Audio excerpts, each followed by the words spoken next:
Hi, welcome back to section 11.2. We just finished completing the square, and now we're ready to put things together and actually solve quadratic equations by completing the square.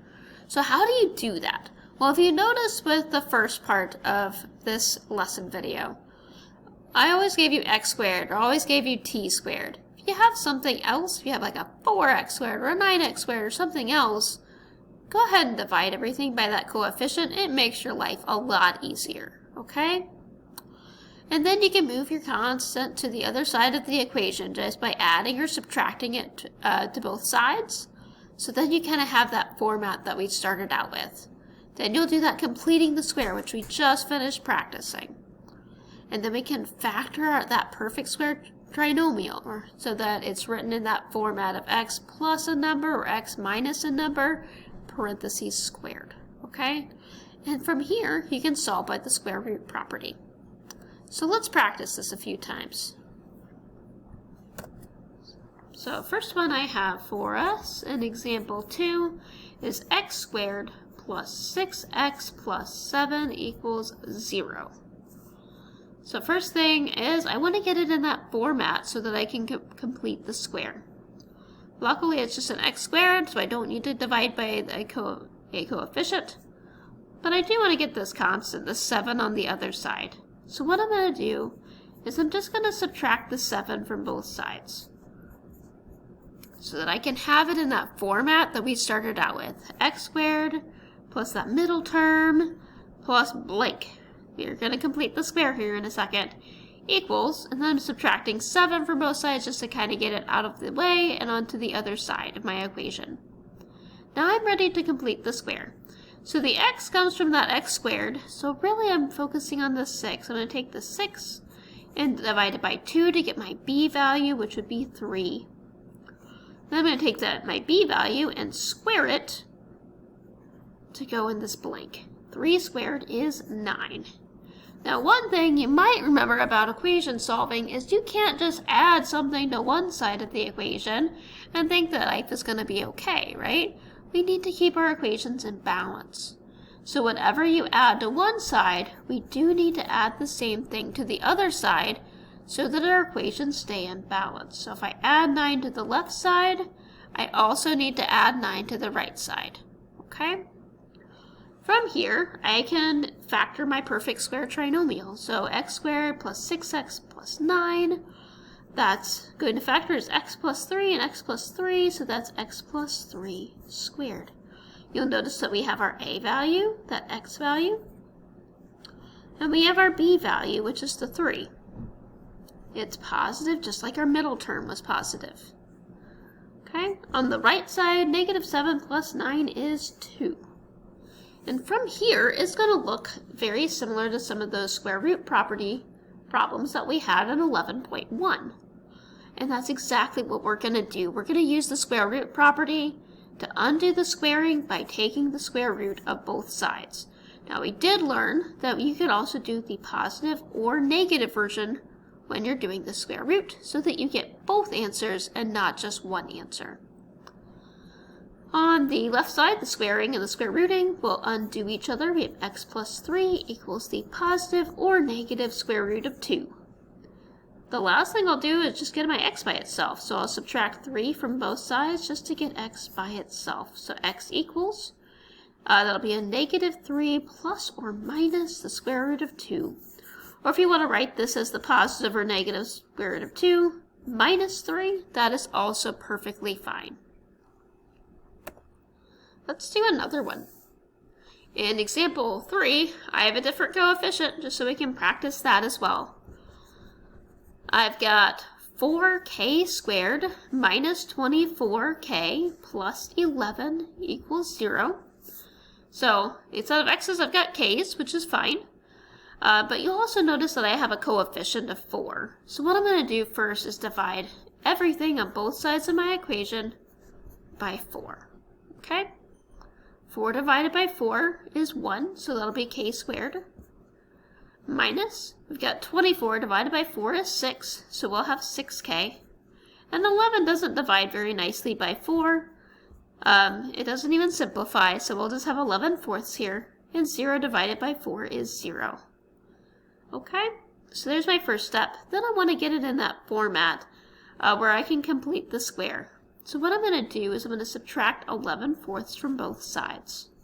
So I'll have k squared minus 6k plus blank, because I need to complete my square to make the perfect square trinomial that I'm looking for. I'll subtract 11/4 from both sides. So 0 minus 11/4 is negative 11/4. Now I'm ready to complete the square. My a value is k, so that's where this k comes from. For my b value, I'm going to take 6 and I'm going to divide it by 2 and get a b value of 3. Okay? The last term here is always b squared. So I'm going to take that b value of 3 and I'm going to square it. 3 squared is 9. And just like the last problem that we did, if I add 9 to one side, I've got to add 9 to both sides so that our equation stays in balance. On the left side, let's go ahead and factor. K times k is k squared, and negative 3 times negative 3 will give us that 9, and will give us the 6 in the middle, okay? You'll notice that my a value was k, that's what's going right here, and my b value was 3, that's what's going here, and we keep the same sign as the middle term. Okay? On the right side, I'm going to need a least common denominator to add some fractions together, aren't I? So I've got negative 11/4. Let's see, 9 is equivalent to 36/4. That's just multiplying by 4/4 to get there. And now that they have the same denominator, I can go ahead and add them. Although it's going to feel a lot more like subtraction because one's positive and one's negative. 36 minus 11 is 25. And it is positive because the 36 is bigger and it is positive. Alrighty. Now we can use our square root property. The opposite of squaring is square rooting. And remember that we're going to do the positive and negative square root so we can get both of our answers. On the left side, squaring and square rooting undo each other. On the right side, these are both perfect squares. So the square root of 25 is 5. The square root of 4 is 2. So I've got the positive or negative version of 5/2. Then to solve for k, I'm just going to add 3 to both sides. So I'll have k equals positive 5/2 plus 3, or k can be negative 5/2 plus 3. Okay, those are my two answer choices, and I can simplify those. I know that 3 is the same thing as 6/2, right? So 5/2 plus 6/2 would be 11/2. And negative 5/2 plus 6/2 would be positive 1/2. So there's my two answer choices, is 11/2 or 5.5 or 1/2. All right, let's do one more. In example 4, this is nowhere near the format I want it to be in. It's not even in standard form. I've got r times r minus 5 equals negative 1. So let's get it in standard form first by multiplying. R times r is r squared. R times negative 5 is negative 5r. All right, that's better. Phew. And the nice thing is my coefficient's already on the other side, so I'm going to leave it over there, because I would like to complete the square. So I'm going to have r squared minus 5r plus blank equals negative 1. Alrighty, so my a value is r, since we've got an r squared, I'm just taking the square root. For my b value, remember this is that 2ab, right?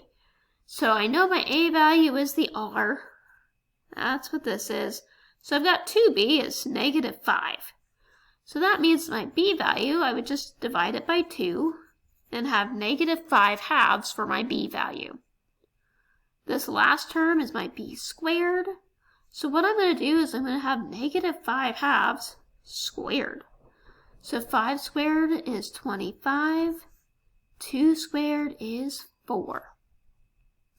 And whatever I add to one side of the equation, I definitely have to add to the other side to keep my equation in balance. From here, we can factor the left side. So again, my a value is r, my sign is a subtraction sign, and my b value was 5/2. Okay, and that'll be squared.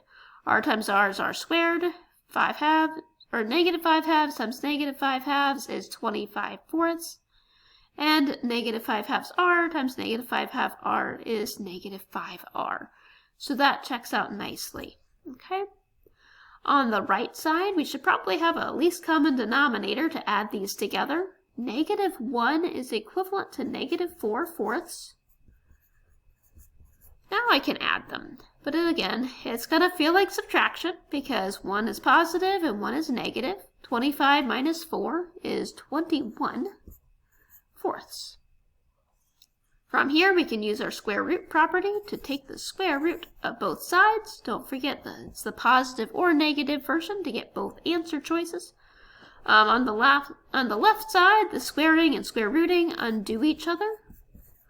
On the right side, 21 is not a perfect square, so we've got plus or minus the square root of 21. And it doesn't even simplify. That's 7 times 3, so we've got no pairs. And the denominator, the square root of 4, is 2. And you just need your plus or minus into one spot. You don't need it in both places. Okay? The last thing I will do to get my r by itself is to add 5/2 to both sides. So I'll have r equals, I like putting it in front, 5/2 plus or minus the square root of 21/2. And if you want to, you could even combine that to one fraction since they have the same denominator, and say that r is equal to 5 plus or minus the square root of 21/2 to be a little bit more simplified. Okay? Now it's your turn. You all get to try one and show me how much you've learned.